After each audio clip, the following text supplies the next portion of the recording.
ప్రజలు డెస్పరేట్గా ఉన్నారు. ఈ గవర్నమెంట్ వల్ల పూర్తిగా నష్టపోయామని పూర్తిగా నమ్మి విశ్వాసం పెట్టించారు. మేము వచ్చిన తర్వాత డిగ్ చేస్తూ ఉంటే మొత్తం డిపార్ట్మెంట్స్ అన్ని అనలైజ్ చేస్తే ఊహించనటువంటి నష్టం జరిగింది రాష్ట్రానికి. నేను ఆ రోజు చెప్పినదంతా ఈరోజు నీతి ఆయోగ్ కూడా కన్ఫర్మ్ చేసే పరిస్థితికి వచ్చారు. ఏవైతే 7 వైట్ పేపర్స్ పబ్లిసైజ్ చేసి ఎడ్యుకేట్ చేశామో అది వాళ్ళు కూడా కన్ఫర్మ్ చేసే పరిస్థితికి వచ్చారు. కడాన మీరు చూస్తే బీహార్ స్టేట్ అనుకునే బీహార్ కూడా మనకంటే ముందుండే పరిస్థితికి వచ్చింది. వాళ్ళకంటే వెనకాలన్నాం. ఈ పరిస్థితిలో ఏ విధంగా అప్పులు వస్తాయో కూడా ప్రజలు ఆలోచించాల్సిన అవసరం ఉంది. కానీ అస్తవ్యస్తమైన వ్యవస్థలన్నీ కూడా ఒక్కొక్కటే గట్టెక్కిచ్చాం, ఘాట్లో పెట్టాం. అయితే వెంటిలేటర్ పైనుండే రాష్ట్రాన్ని వెంటిలేటర్ తీశాం, కానీ ఇంకా పరిగెత్తించే పరిస్థితి రాలా. అన్ని వ్యవస్థలు కూడా చిన్న భిన్నం అయిపోయినాయి. ఒక్కొక్కటే పెట్టుకుంటూ వస్తున్నాం. నేను ముందు కూడా చెప్పాను, అభివృద్ధి చేయాలి. అభివృద్ధి చేస్తే సంపద సృష్టించబడుతుంది. సంపద సృష్టిస్తే ఆదాయం పెరుగుతుంది. ఆదాయం పెరిగితే ఆ డబ్బుల్ని మళ్లీ సంక్షేమానికి అభివృద్ధికి ఖర్చు పెట్టే పరిస్థితి వస్తుంది. ఎప్పుడైతే ఎక్కువ గ్రోత్ రేట్ మనం సాధించగలిగితే రెవెన్యూ కూడా ఎక్కువ వస్తుంది. ఎంత రెవెన్యూ ఎక్కువ వస్తే దానివల్ల మన దగ్గర డబ్బులు కొంతవరకు ఆదాయం పెరుగుతుంది. ఆ ఆదాయాన్ని మళ్లీ సంక్షేమానికి ఖర్చు పెడతాం. అప్పులు తగ్గించుకునే అవకాశం వస్తుంది. ఇంకొక పక్కన వడ్డీ కూడా తగ్గే పరిస్థితి వస్తుంది. ఈరోజు మీరు చూస్తే అప్పు ఇవ్వని పరిస్థితి వచ్చింది. ఇష్టానుసారంగా వడ్డీ లెఫ్ట్ అండ్ రైట్ పెంచేశారు.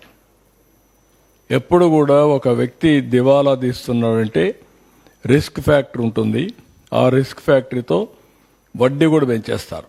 అందుకే 4 రూపాయలు వడ్డీ అంటారు, 5 రూపాయలు వడ్డీ అంటారు. అమారిగా వీళ్ళు కూడా అమారి చేసే పరిస్థితికి వచ్చారు.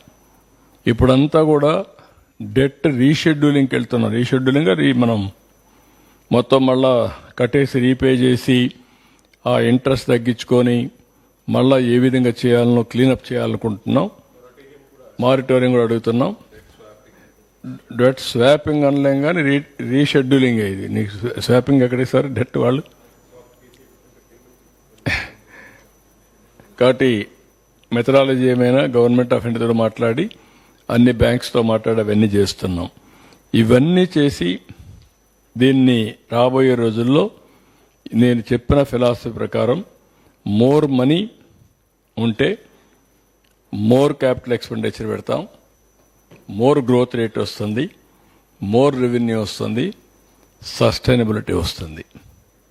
ఆ సస్టైనబిలిటీ వస్తేనే ప్రజలకు ఎంపవర్మెంట్ జరుగుతుంది. మేము చెప్పిన సూపర్ 6 ఇస్తాం, ఇంకా బెటర్గా ఇస్తాం, P4 తీసుకొస్తాం.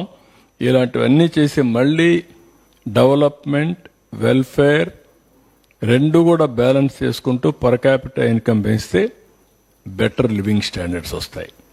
ఆదాయం పెరగాలి. సంవత్సరం తలసరి ఆదాయం పెరగాలి, తలసరి ఖర్చు తగ్గాలి.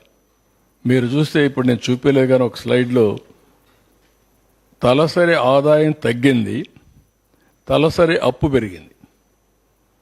పర్ క్యాపిటల్ ఇన్కమ్ తగ్గిపోయి పర్ క్యాపిటల్ డెట్ పెరిగిందంటే అది వీళ్ళేసినటువంటి భారం. దీనికోసమే నేను ప్రజలందరినీ కోరుతున్నా. కొంతమందికి కొన్ని ఆలోచనలు ఉన్నాయి, ఏంటి ఇంకా అయిపోలేదని. నేను ఎన్నోసార్లు చెప్పాను, 3 సార్లు ముఖ్యమంత్రిగా చూశాను, కానీ 3 సార్లు లేని ఇబ్బంది ఈసారి చూస్తున్నాను. విశ్వ ప్రయత్నాలు చేస్తున్నాను. అన్ని విధాల ఎంత పుష్ చేయాలంత పుష్ చేస్తున్నాం. కానీ ఇప్పటికి కూడా ఇంకా పూర్తిగా కంట్రోల్లోకి తెచ్చే పరిస్థితి రాలేదు.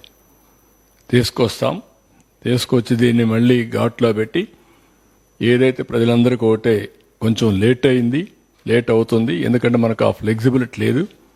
గవర్నమెంట్ ఆఫ్ ఇండియా కూడా ఆదుకోబడ్డారు కాబట్టి కొంతవరకు మనం వెసులుబాటు వచ్చింది. వాళ్ళు కూడా ఆదుకోకపోతే అమరావతి స్టార్ట్ అయ్యేది కాదు, పోలవరం స్టార్ట్ అయ్యేది కాదు, విశాఖపట్నం స్టీల్ ప్లాంట్ వచ్చేది రివైవ్ అయ్యేది కాదు. లేకపోతే కొంతవరకు వాళ్ళు ఇచ్చినటువంటి డబ్బులన్నీ తీసుకొచ్చి ఈ అప్పులన్నీ ఇదన్నీ కూడా మళ్ళా స్కీమ్స్ అన్ని రివైవ్ చేసి మనం ముందుకు పోతున్నాం. ఈ 4 సంవత్సరాలు జరిగిన ఫలితాలు ఈ సంవత్సరం ఆదాయం కూడా వచ్చే పరిస్థితి లేదు. రాష్ట్రానికి వచ్చే ఇన్కమ్ కూడా తగ్గిపోయే పరిస్థితికి వచ్చింది. దాన్ని కూడా స్ట్రీమ్ లైన్ చేస్తున్నాం. ఇవన్నీ స్ట్రీమ్ లైన్ చేస్తే సెట్ చేసి ఒకటే హామీ ఇస్తున్న ప్రజలందరికీ, ఈరోజు రివైవల్లో ఉన్నాం, తప్పకుండా చేస్తాం. చేసిన తర్వాత సంపద పెంచుతాం, పెరుగుతుంది. పెరిగిన సంపద వల్ల ఆదాయం పెరుగుతుంది. ఏది చేసినా ఈ బెనిఫిట్ అంతా ఈ రాష్ట్రానికే వస్తుంది, ఈ ప్రజలకే వస్తుంది. చెప్పిన హామీలను నిలబెట్టుకోవడమే కాకుండా ఇంకా మెరుగైన పాలన ఇస్తాం.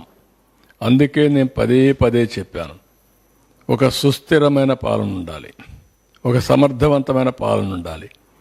2019 తెలుగుదేశం పార్టీ గెలిచి 13.5-15% కానీ గ్రోత్ వచ్చుంటే మనకి ఇబ్బందులు వచ్చేటివి కాదు.